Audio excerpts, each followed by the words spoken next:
Hello, everyone. Welcome back for another dispatch. I know I've read from this in the past. I think it was a while ago, and I wanted to bring something, well, like this. Um, so I'm going to read some sections that I think I might have read already, perhaps not, and relate to painting too in these times we're in, because there's a lot going on, right? I mean, we all feel it. And painting isn't just taking a break from it all. I think it's getting to what's really real. And I think that's really important these days. So I'm going to jump in here in this first section. This is Wild Mind, Wild Earth, David Hinton, Our Place in the Sixth Extinction.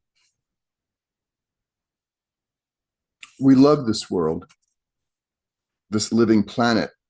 We feel joy when life thrives, grief when it suffers and dies. Yes. Grief when it suffers and dies. This may seem obvious and uninteresting in and of itself, but it's a mystery, isn't it? Because given our Western assumptions, it's inexplicable. Ancient Greek philosophy conjured a transcendental realm of pure idea that seemed more real and true than the empirical world around us. Because pure idea is changeless and therefore reliable, while wild earth is constantly changing and therefore unreliable.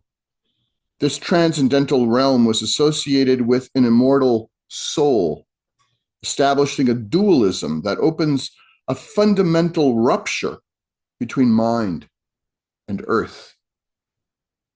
That dualism set the course of Western consciousness, especially as combined with Christian theology, continuing today as an unnoticed cultural assumption that defines the very structure of our everyday experience. And it's quite the opposite of kinship, for it tells us that we are not wild, not earth.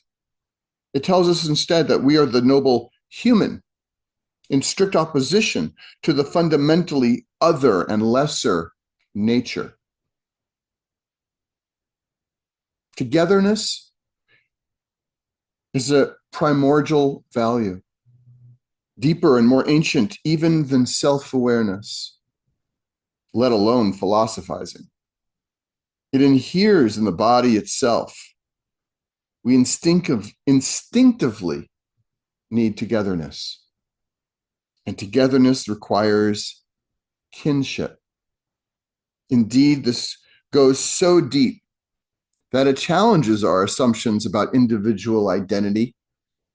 For without kinship and togetherness, what are we? I'm going to skip at bottom.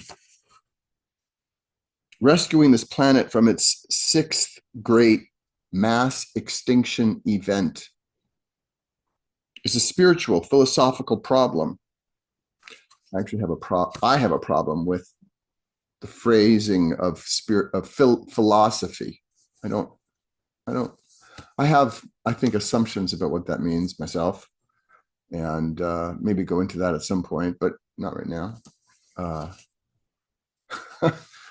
Maybe I can get over it. Okay.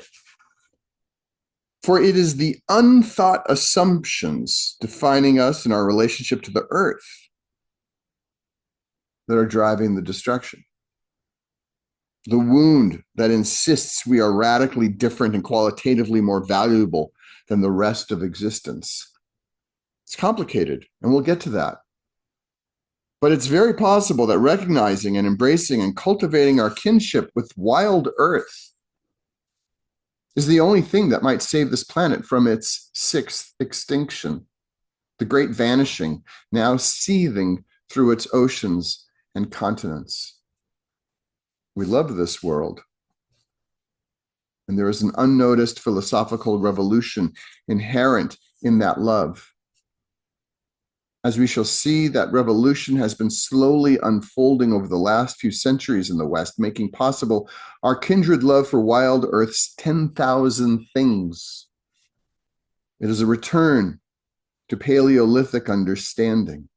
Indeed, as we shall see, the model of primal cultures helped drive this revolution from its beginning.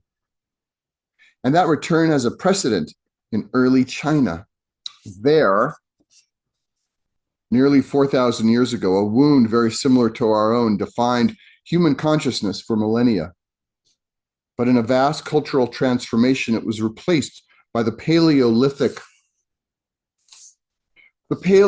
paradigm that had survived beneath the surface of political power structures. A paradigm that revealed our entanglement with existence to be everywhere, all through everything we are. In this alternative paradigm, wild mind, kindred to wild earth, became the unthought assumption shaping experience and ethics too. Perhaps it's too late.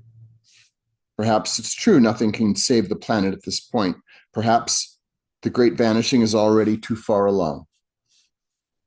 But this precedent of fundamental cultural transformation in early China makes a similar transformation seem possible here. As our love for this world reveals, this transformation is already quite advanced. Ancient Chinese society was so like ours in its fundamental structures, highly educated and intensely textual, with bureaucratic offices and centralized government, cities, diversified market economy, sophisticated artistic and intellectual culture, and more. So, ancient China's version of the Paleolithic paradigm could lead the way forward. Sartre said existence precedes essence, and he was right. There is no human essence that determines how we can act. Instead, define that essence always anew in the free choices we make in our day-to-day existence. We love this world, this living planet. And we also love the stars and galaxies.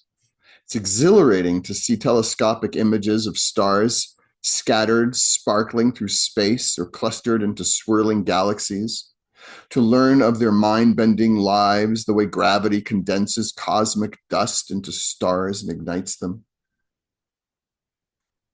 Yes, we are much more than we think we are.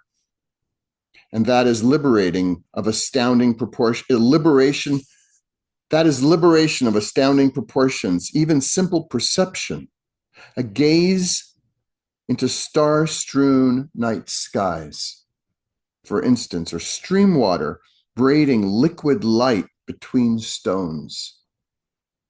In sight, in seeing, we find that utter belonging quite literally and scientifically true. The cosmos evolved countless suns and planets, and here on our planet Earth, it evolved life forms with image-forming eyes like ours. So what else is that gaze but the very cosmos looking out at itself?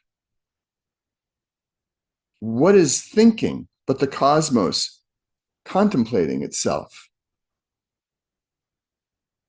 And our inexplicable love for this world, our delight and grief, what is that but the cosmos loving itself, delighting in itself, grieving for itself?